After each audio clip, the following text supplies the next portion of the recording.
Hi, I'm Whitney. Welcome to day 21 of our 365-day Bible reading plan. Today's reading is titled Jacob's Children. We'll be reading Genesis chapter 37, verses 1 through 36 together in the New Living Translation.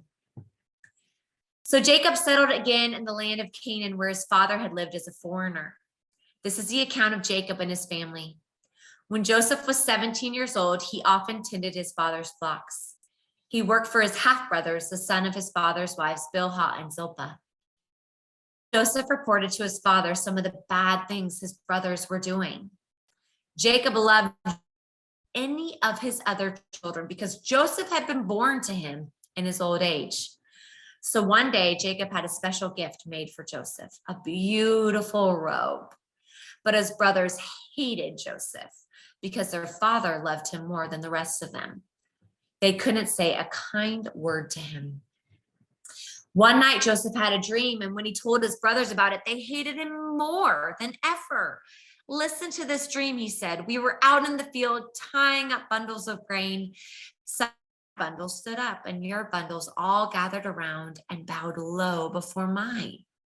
His brothers responded, "So you think you'll be our king, do you? Do you actually think that you'll reign over us?" And they hated him all the more because of his dreams and the way he talked about them. Soon Joseph had another dream, and again he told his brothers about it. "Listen, I've had another dream," he said. "The sun, moon, and 11 stars bowed low before me." This time he told the dream to his father as well as to his brothers. But his father scolded him. "What kind of dream is that?" he asked. "Will your mother and I and your brothers actually come and bow to the ground before you?" But while his brothers were jealous of Joseph, his father wondered what the dreams meant. Soon after this, Joseph's brothers went to pasture their father's flocks at Shechem. When they had been gone for some time, Jacob said to Joseph, "Your brothers are pasturing the sheep at Shechem. Get ready and I will send you to them." "I'm ready to go," Joseph replied. "Go and see how your brothers and the flocks are getting along," Jacob said. "Then come back and bring me a report." So Jacob sent him on his way, and Joseph traveled to Shechem from their home in the valley of Hebron. When he arrived there, a man from the area noticed him wandering around the countryside. "What are you looking for?" he asked. "I'm looking for my brothers," Joseph replied. "Do you know where they are pasturing their sheep?" "Yes," the man told him.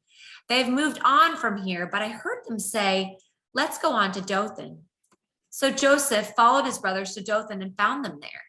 When Joseph's brothers saw him coming, they recognized him from in the distance. As he approached, they made plans to kill him. "Here comes a dreamer," they said. "Come on, let's kill him and throw him into one of these cisterns. We can tell our father. A wild animal has eaten him. Then we'll see what becomes of his dreams." But when Reuben heard of their scheme, he came to Joseph's rescue. "Let's not kill him," he said. "Why should we shed any blood? Let's just throw him into this empty cistern here in the wilderness. Then he'll die without our laying a hand on him." Reuben was secretly planning to rescue Joseph and return him to his father.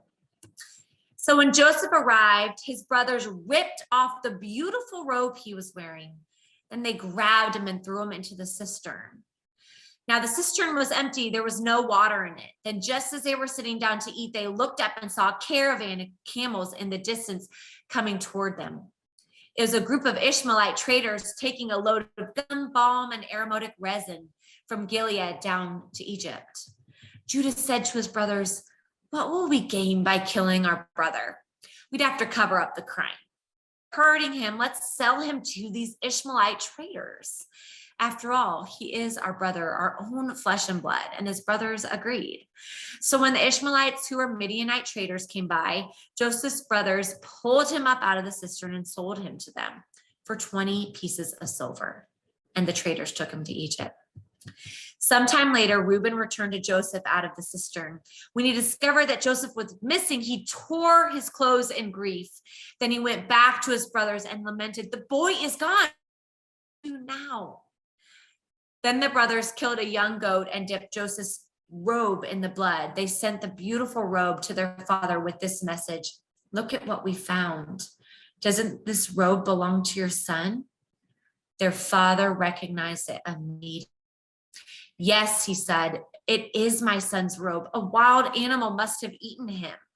Joseph has clearly been torn to pieces. Then Jacob tore his clothes and dressed himself in burlap. He mourned deeply for his son for a long time. His family all tried to comfort him, but he refused to be comforted. I will go to my grave mourning for my son, he would say, and then he would weep.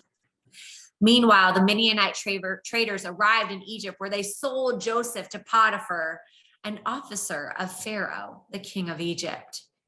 Potiphar was captain of the palace guard. Thanks for joining us today. Everyone has an invitation to sit at Jesus' table, and we hope you'll find your story and purpose in God's story.